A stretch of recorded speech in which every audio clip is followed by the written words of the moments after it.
This week on Side Projects, I managed to get all my sunflowers in the ground in both of these beds.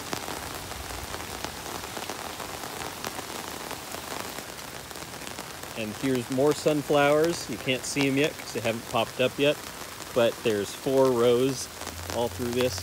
So all this space is going to be sunflowers. And then in this area over here, all these sticks have a sunflower planted at the base of them. There's a bunch more over here as well. These are my habaneros. They're about 2 weeks old. Sprouted them from seed, just from a habanero I had in the store. My beans are getting taller. I got an irrigation system set up here, which blasts the tomatoes and the beans all at the same time. And that'll be super useful for when those beans go up the trellis that I made and I can't water them underneath very easily. You can see the tomatoes have grown up quite a bit. I've actually chopped them off quite a bit.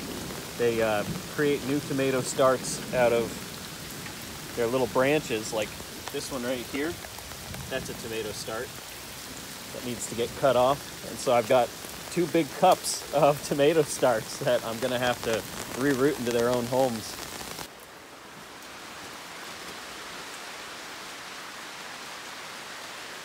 And here's the 2 tomato start cups. And there's probably about 10 of them in this cup and something like 7 of them over in that one. I hedged up our big hedge, just brought it down. Needed to make it more clean. I cleaned up this area for the eventual bamboo forest. Took out all of those, you see those stick plants in the back there?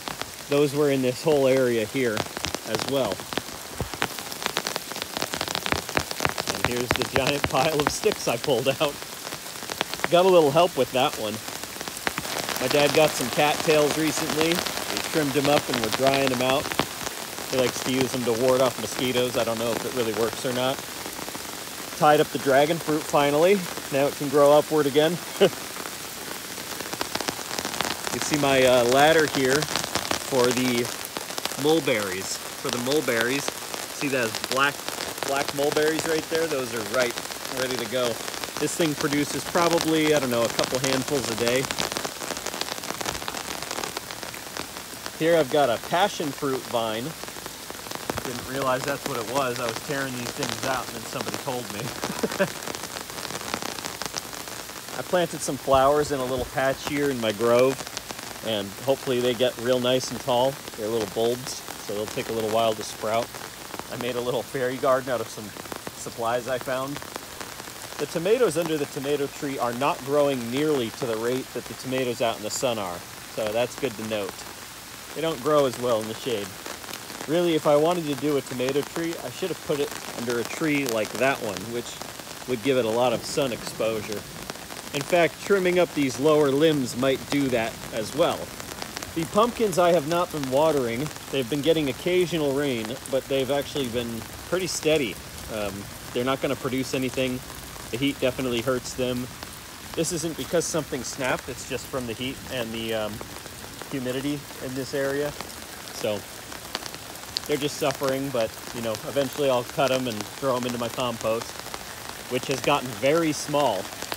It's a very small compost pile now. This guy used to be as big as all that over there. I got some bamboo pieces and turned them into supports for future potted plants. Oh, all 3 of my sweet potatoes have sprouted now. There's one there,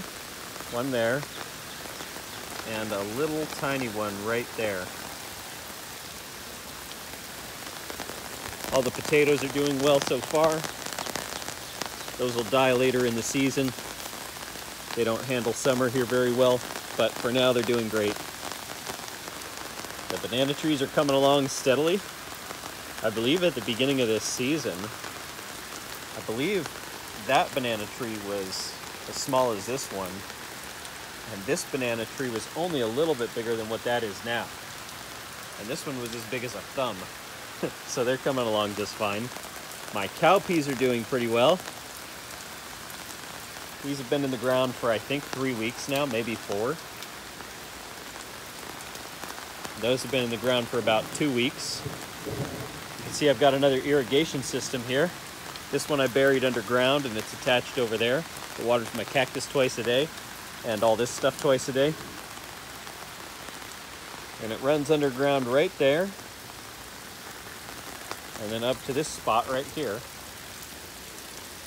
And I didn't bury that one because that irrigation system didn't need to be buried, and it's easier to work on if I have to, if it's above ground.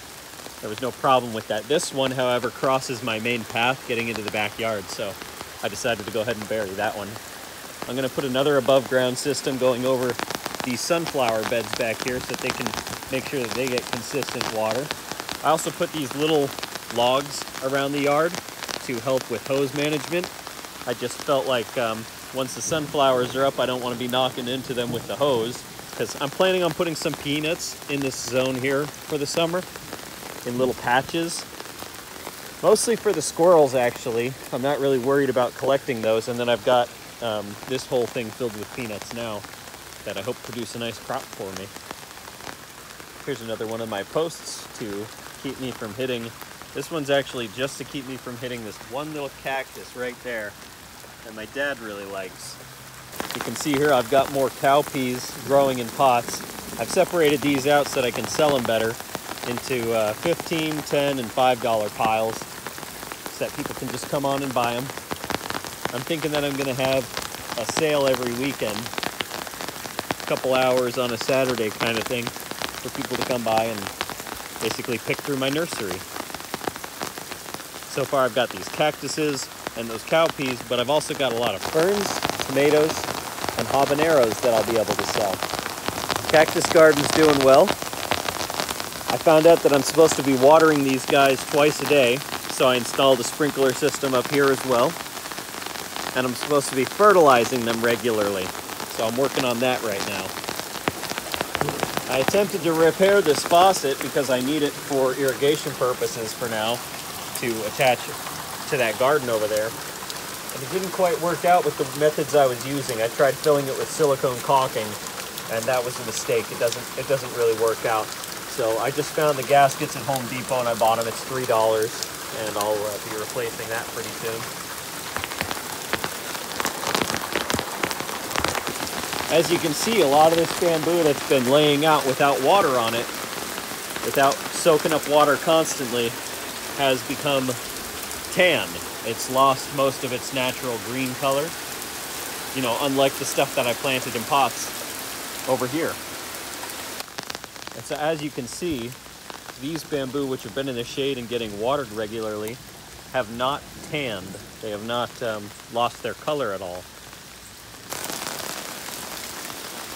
So the irrigation system that I hooked up here is just a splitter and a couple of timers that go to different systems.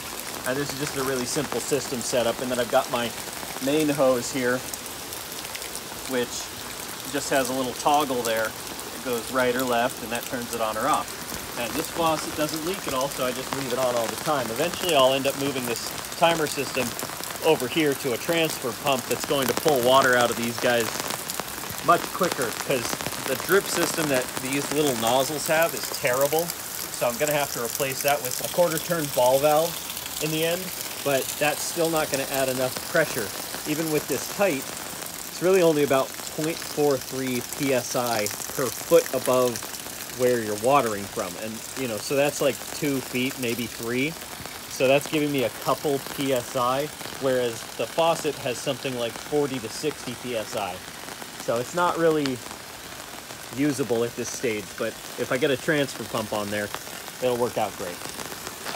I got a hold of a bunch of broken fence boards at a neighbor's house who's replacing his fence, and I chopped them up, these 4x4s. It's pretty rare to find 4x4s, so I chopped them up and used the pieces in the ground.